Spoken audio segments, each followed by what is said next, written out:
pinakamakulit na girlfriend mo sa balat ng radyo. Isang magandang morning sa inyong lahat! Ako pa rin po nag-iisang girlfriend mo sa radio. My name is Lindsay.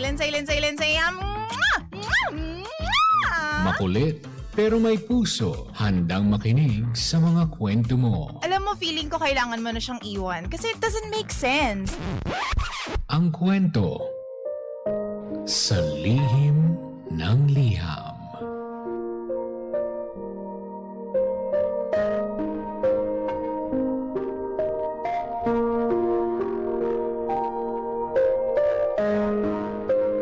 Mahal kong Lindsay. Magandang araw po sa inyong lahat. Tawagin niyo na lamang po ako sa pangalang Patrick. DJ Lindsay, hindi ko alam kung ano bang dapat kong paniwalaan. Ang sinasabi ba ng puso ko o ng isip ko? Sana po matulungan niyo po ako sa aking problema.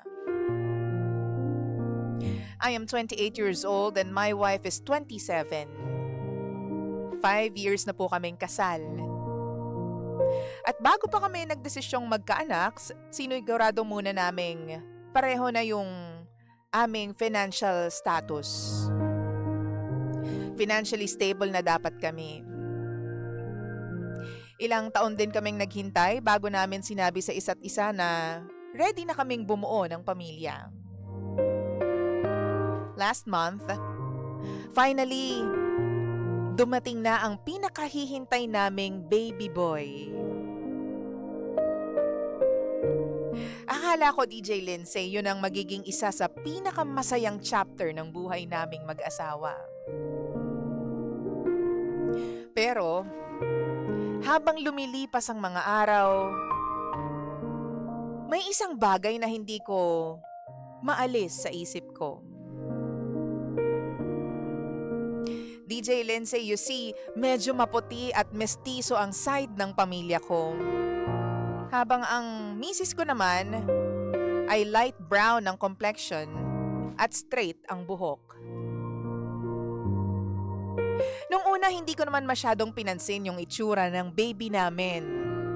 Dahil alam kong bagong panganak pa lang.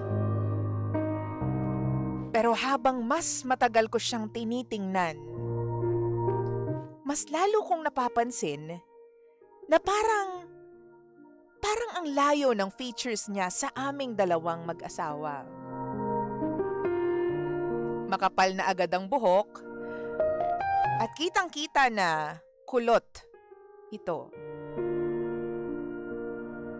Tapos mas maitim din ang skin tone niya kaysa sa aming dalawa.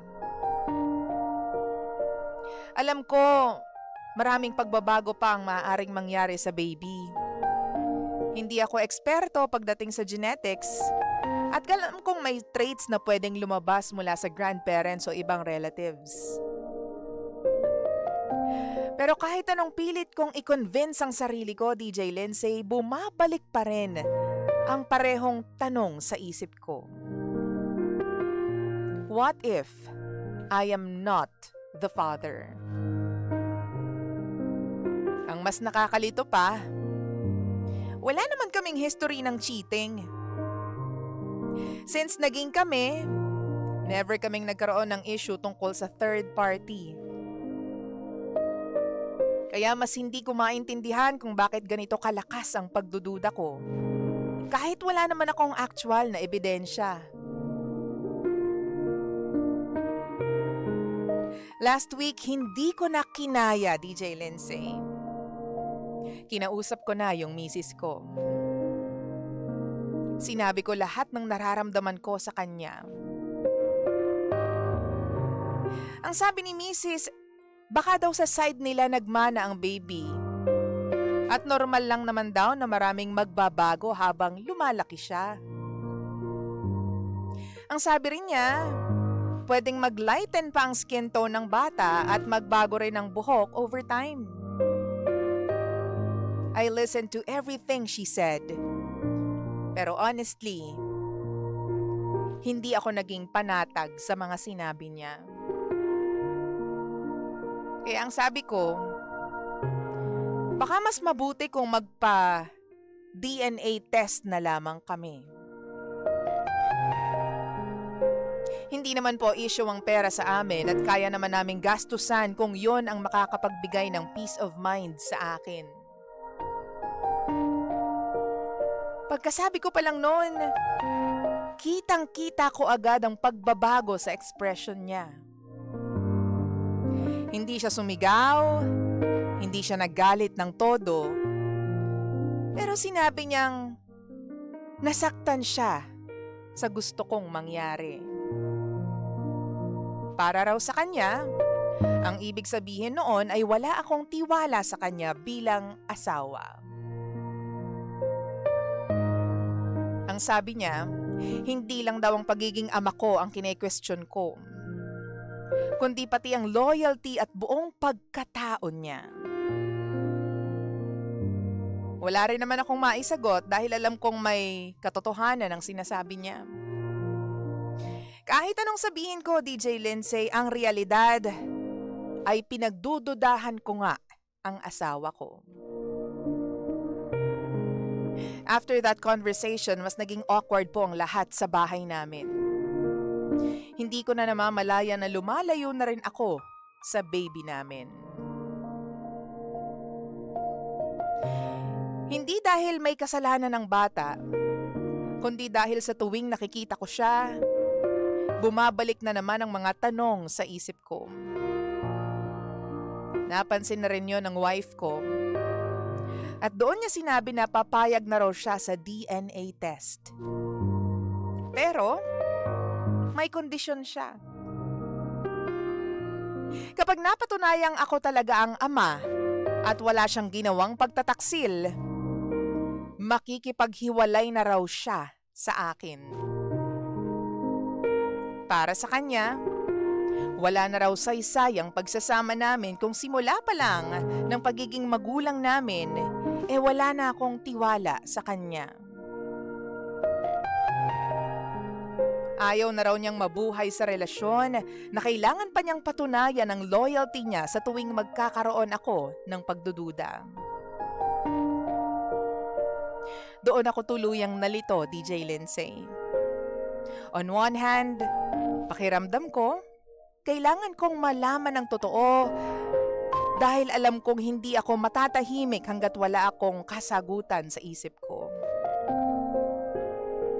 Natatakot din akong baka habang buhay kong dalhin ang pagdududang ito kung hindi ko ito haharapin sa ngayon. On the other hand, naiisip ko rin na kung tama ang wife ko at wala talaga siyang ginagawang mali, baka ang DNA test mismo ang maging dahilan para tuluyan kong mawala sa pamilya ko na matagal ko nang pinangarap magkaroon.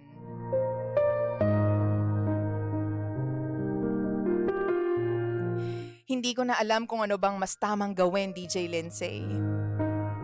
Itutuloy ko ba ang DNA test para matapos na ang lahat ng duda sa isip ko? Kahit may posibilidad na yun din maging dahilan ng pagkasira ng marriage namin?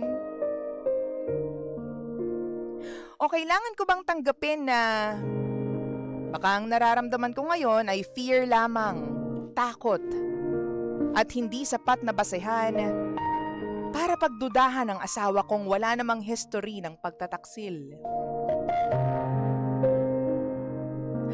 Gusto ko lamang mong talagang marinig ang perspective ng ibang tao, DJ Lindsay. Lalo na kung may nakaranas na ng ganitong sitwasyon o may mas alam sa genetics at kung gaano talaga kalaki ang pwedeng maging variation sa itsura ng isang bagong silang na sanggol. Tulungan niyo po ako, DJ Lindsay. Muli, ako si Patrick. At ito ang lihim ng aking liham.